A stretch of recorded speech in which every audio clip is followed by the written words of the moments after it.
নমস্কার, দেখছেন talk to Bangla. আমি অভিষেক রয়েছে আপনাদের সাথে। এই মুহূর্তে যে খবর নিয়ে উপস্থিত হয়েছে, গতকালই আপনাদের খবর জানিয়েছিলাম সুপ্রিম কোর্টের প্রধান বিচারপতি জাস্টিস সূর্যকান্তের বেঞ্চের তরফ থেকে একদম সরাসরি নোটিশ পাঠানো হয়েছে 20 জন যারা সাংসদ ছিলেন, বিদ্রোহী সাংসদ যারা দল ছেড়ে চলে গিয়েছিলেন তৃণমূল কংগ্রেস, তাদের প্রত্যেককে, সেটা কাকলি ঘোষ দস্তিদার হতে পারে, সায়নী ঘোষ হতে পারে, সুদীপ বন্দ্যোপাধ্যায় হতে পারে, এমনকি দীপক অধিকারী অর্থাৎ সুপারস্টার দেব হতে পারে, প্রত্যেককে নোটিশ সার্ভ করা হয়েছে এবং অবশ্যই বলা হয়েছে যে আপনারা যে দল ছেড়ে গিয়েছেন, তৃণমূল কংগ্রেস ছেড়ে গিয়েছেন, সেই ক্ষেত্রে আপনাদের বিরুদ্ধে দলত্যাগ বিরোধী আইন কেন লাগু হবে না সেটা আপনারা যুক্তি দিয়ে বোঝান এবং নোটিশ সার্ভ করা হয়েছে, সময় বেঁধে দেওয়া হয়েছে, তার মধ্যে নোটিশের উত্তর দিতে হবে।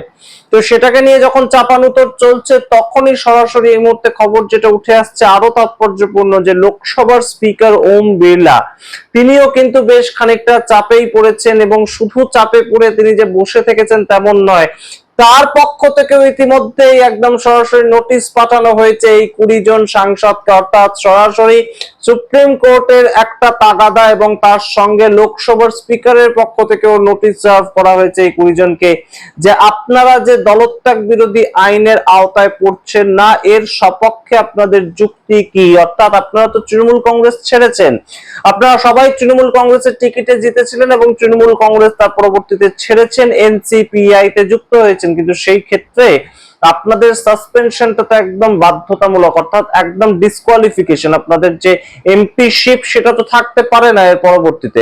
তাহলে সেই ক্ষেত্রে আপনাদের পরবর্তী যুক্তিটা কি, যেটার ভিত্তিতে আপনাদের সদস্য পদটা রক্ষিত হবে? সেটা স্পিকার ওম বিড়লাও নাকি একদম সরাসরি একটা চিঠি পাঠিয়েছেন এই 20 জন সাংসদকে এবং সরাসরি তাতে কিন্তু একদম নোটিশ সার্ভ করা হয়েছে স্পিকারের সচিবালয় থেকে। এবং গুরুত্বপূর্ণ বিষয়টা আপনাদের জানাই যে গতকাল আপনাদের বলেছিলাম যে স্পিকারকে সরাসরি কোনো নোটিশ সার্ভ করা হয়নি সুপ্রিম কোর্টের পক্ষ থেকে। তার কারণ কল্যাণ বন্দ্যোপাধ্যায় বলেছেন যে যেহেতু তুষার মেহতা স্পিকারের হয়ে অ্যাপিয়ার করেছিলেন, তাই জন্য তাকে নোটিশ সার্ভ করা হয়নি। কিন্তু গুরুত্বপূর্ণ জায়গাটা, যে স্পিকারকে নোটিশ সার্ভ করা হয়নি পার্সোনালি সেটা হয়তো ঠিক, কিন্তু স্পিকারের যে সচিবালয় অর্থাৎ লোকসভা স্পিকার সচিবালয়, তাদেরকে কিন্তু অফিসিয়ালি একদম নোটিশ পাঠানো হয়েছে সুপ্রিম কোর্টের পক্ষ থেকে। অর্থাৎ অফিসের মাধ্যমে কেন এখনো পর্যন্ত সম্পূর্ণ বিষয়টাকে পেন্ডিং রাখা হয়েছে, এই 20 জন সাংসদের যে বিষয়টা সেটা কেন পেন্ডিং রাখা হয়েছে, এটাকে নিয়ে কিন্তু একদম নোটিশ সার্ভ করা হয়েছে, তার উত্তর স্পিকারের সচিবালয়কে কিন্তু দিতে হবে। সুতরাং সম্পূর্ণভাবে এই মুহূর্তে যেটা আমরা একদম থাম্বনেল সেট করেছি যে মোদী সরকারকে চ্যালেঞ্জ করলো সুপ্রিম কোর্ট, সেটাই কিন্তু একদম সরাসরি উঠে আসছে। হয়তো স্পিকারকে পার্সোনালি পাঠাননি চিঠিটা, তাহলে আমরা লিখতাম স্পিকারকে চ্যালেঞ্জ করলো সুপ্রিম কোর্ট, কিন্তু স্পিকারের যে সচিবালয় সেটা তো সরকারি এবং অবশ্যই তাদেরকে নোটিশ সার্ভ করা হয়েছে সুপ্রিম কোর্টের পক্ষ থেকে। অর্থাৎ কোথাও গিয়ে এই মুহূর্তে সরাসরি কিন্তু যে অপারেশন লোটাস সেটা ঘটানোর চেষ্টা করছিলেন অমিত শাহ, সেখানে বড় সড়ো একটা ধাক্কা দিল সুপ্রিম কোর্ট এবং সরাসরি আমরা যেটা দেখতে পেলাম ইতিমধ্যেই কিন্তু পরপর যে দুটো ঘটনা, মহারাষ্ট্রের শিবসেনা ছেড়ে সিন্ডেকুটে চলে গিয়েছেন 6 জন এবং সেই সম্বন্ধে একটা মামলা হয়েছে সুপ্রিম কোর্টে।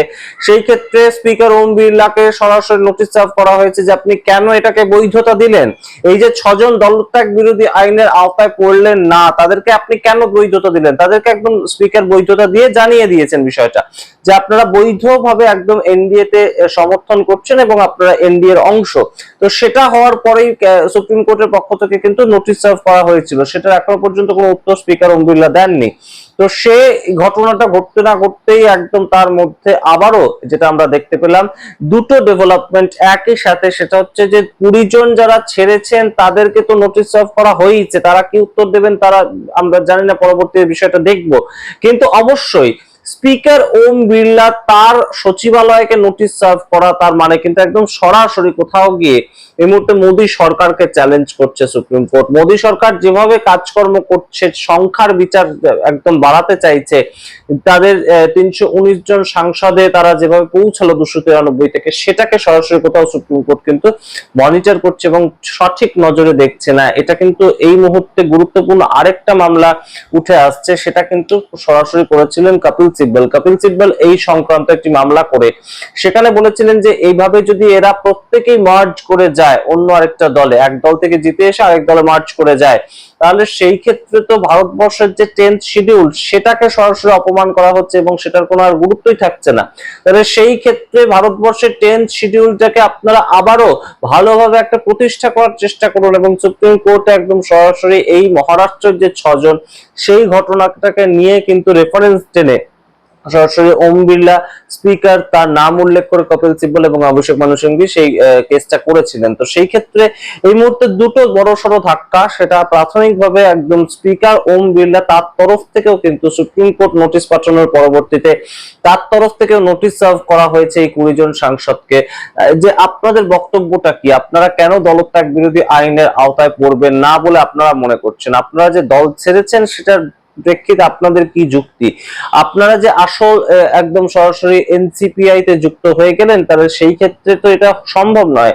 তবে আপনাদেরকে আপনাদের পথ ছাড়তে হবে এবং এনসিপিআই এর সিম্বল নিয়ে আবার দাঁড়িয়ে জিতে আসতে হবে, উপনির্বাচন করে সেখানে জিতে আসতে হবে। তো সেই জায়গাটা যদি তৈরি হয় তাহলে তো বোঝাই যাচ্ছে যে এই 20 জনের মধ্যে আমরা জানি না কতজন জিততে পারবেন এবং অবশ্যই এই 20 জনের সাংসদ পদ চলে যেতে পারে, এখন তেমন একটা প্রেক্ষিত তৈরি হয়েছে। এবং অন্যদিকে স্পিকার ওম বিড়লা তিনিও কিন্তু যা ইচ্ছা তাই করতে পারেন না, সেটা সরাসরি কোথাও সুপ্রিম কোর্ট কিন্তু এই নোটিশটা তার একদম সচিবালয়কে যে নোটিশ সার্ভ করা হয়েছে সেটার মাধ্যমে বুঝিয়ে দিয়েছে। অর্থাৎ স্পিকার ওম বিড়লা তিনি নিজে এক রবিবার দিন 20 জনের সঙ্গে দেখা করলেন তার আবাসে, সেটা এক ধরনের ঘটনা, কিন্তু তার সচিবালয় এটাকে এখনো পর্যন্ত কেন কোন রকমের নিষ্পত্তি করছে না। সচিবালয় থেকে বলা হয়েছিল যে আমরা দুপক্ষের কথাই শুনবো।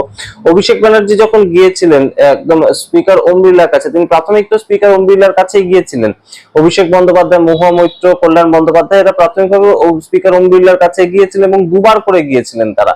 আপনাদের সেই খবর আমরা জানিয়েছিলাম যে দুবার করে গিয়ে তারা বলেছিলেন এই 20 জন সাংসদের সংসদ পদ যেটা সেটা ডিসকোয়ালিফাই করতে হবে, তার কারণ আমরা এনসিপিআই তে যুক্ত হইনি, তৃণমূল কংগ্রেস এনসিপিআই তে যুক্ত হয়নি।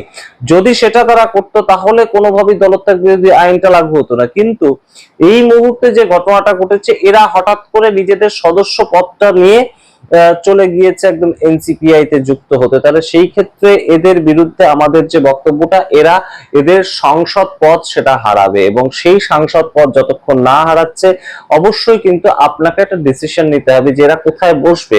কিন্তু আমরা দেখতে পেলাম ওম বিড়লা সম্পূর্ণ বিষয়টাকে ঝুলিয়ে রাখলেন। ওম বিড়লা বললেন, তার সচিবালয় থেকে বলা হয়েছিল যে আমরা দুপক্ষের কথাই শুনবো এবং দুপক্ষের কথা শুনে আমরা পরবর্তীতে ডিসিশন নেব, কিন্তু সেই ডিসিশন এখনো পর্যন্ত নেওয়া হয়নি সুপ্রিম কোর্ট। তাই সচিবালয় থেকে কিন্তু সরাসরি নোটিশ করেছে এবং নোটিশ করার মাধ্যমে যেটা তারা সরাসরি নক করতে চাইছে যে আপনারা ডিসিশনটা নিন, আপনারা দুপক্ষের কথা শুনে ডিসিশনটা নিন। এবং তার ঠিক অব্যবহিত পরে আমরা যেটা দেখলাম, এই সুপ্রিম কোর্টের এই ধাক্কাটা যাওয়ার পরেই কিন্তু একদম সরাসরি যেটা খবর বেরিয়ে আসছে যে স্পিকার ওম বিড়লা এই 20 জন সাংসদকে সরাসরি একটা নোটিশ সার্ভ করেছেন যে আপনাদের কি যুক্তি আছে যে আপনারা যে দলত্যাগ বিরোধী আইনের আওতায় পড়বেন না, সেইটার পরিপ্রেক্ষিতে আপনাদের কি বক্তব্য, এটা আপনারা প্রমাণ করুন, এটা একদম দলিল দস্তাবেজ দিন, আপনাদের কি আছে ডকুমেন্টস সেটা জানান। তার ভিত্তিতে আমরা সরাসরি দুপক্ষের কথাই শুনবো। আমরা অভিষেক বন্দ্যোপাধ্যায়ের পিটিশনটা শুনেছি এবং আপনাদের বক্তব্য এবার শুনবো, তারপরে আমরা ডিসিশন নেব। এবং ডিসিশন হলে আপনারা বুঝতেই পারছেন যে কি হতে পারে। এই 20 জনের সংসদ পদ কিন্তু পলিটিক্যাল অ্যানালিস্টরা যা বলছেন সেটা কিন্তু যেতে পারে, কারণ সুপ্রিম কোর্ট যেভাবে প্রথম শুনানিতেই একদম 20 জনকে নোটিশ পাঠালো, এটা কিন্তু অবশ্যই একটা গুরুতর প্রেক্ষাপট। কারণ সংখ্যাটা 20 জন, একটা দলের সাংসদ 28 জন, তার মধ্যে 20 জন যদি এইভাবে যখন তখন যে কারুকে সমর্থন করতে চলে যায়, তারা এনসিপিআই তে চলে গেল। সেটার থেকেও গুরুত্বপূর্ণ বিষয়টা হচ্ছে যে তৃণমূল কংগ্রেসের যেটা মূল একদম লড়াই ছিল যে বিজেপি বিরোধিতা করা, সেই বিজেপির যে জোট এনডিএ জোট তাকে সমর্থন করতে চলে গেল, তাকে তার হাত মজবুত করতে চলে গেল 20 জন। এই জায়গাটা কিন্তু আরো গুরুতর। তাই যে যা কিছু করা যায় না, যে সময় দাঁড়িয়ে আমি জিতেছি বলে ভোটে যা কিছু করা যায় না, সেটা কিন্তু কোথাও গিয়ে এই মুহূর্তে সুপ্রিম কোর্টের পক্ষ থেকে একটা নোটিশ সার্ভ করা হয়েছে, সেটার মাধ্যমে যেমন তারা বুঝতে পারবেন, ঠিক তেমন ভাবে লোকসভার স্পিকার ওম বিড়লা তার সচিবালয় থেকেও কিন্তু একটা নোটিশ সার্ভ করা হয়েছে। তার কারণ সচিবালয়কে আবার নোটিশ সার্ভ করা হয়েছে সুপ্রিম কোর্টের পক্ষ থেকে। আপনাদের সামনে পুরোটা রাখলাম বিস্তারিত ব্যাখ্যা করে, যখন যেমন খবর উঠে আসছে আপনাদের সামনে রাখছি। ডেভেলপমেন্ট খুব গুরুত্বপূর্ণ এখানে, তার কারণ 10th শিডিউল, সেখানে দলত্যাগ বিরোধী আইনের যা বক্তব্য লেখা আছে তাতে কিন্তু এই 20 জনেরই সাংসদ পদ এবং এই যে শিবসেনার পক্ষ থেকে 6 জন তাদের সাংসদ পদ যেতে বাধ্য, কিন্তু সেটা কেন হচ্ছে না, সেটার পরিপ্রেক্ষিতে কি যুক্তি দেবেন স্পিকার ওম বিড়লা, সেটা আমরা অবশ্যই শুনবো এবং সুপ্রিম কোর্ট সম্পূর্ণ বিষয়টা কিভাবে দেখছে আমরা সেটাও দেখবো। আপনাদের সামনে হাজির করবো যখন যেমন খবর পাবো। দেখতে থাকুন টক টু বাংলা। অবশ্যই টক টু বাংলা ইউটিউব চ্যানেলকে সাবস্ক্রাইব করতে ভুলবেন না। জয়েন বাটন ক্লিক করে অবশ্যই আমাদের মেম্বারশিপ গ্রহণ করতে পারেন। ধন্যবাদ।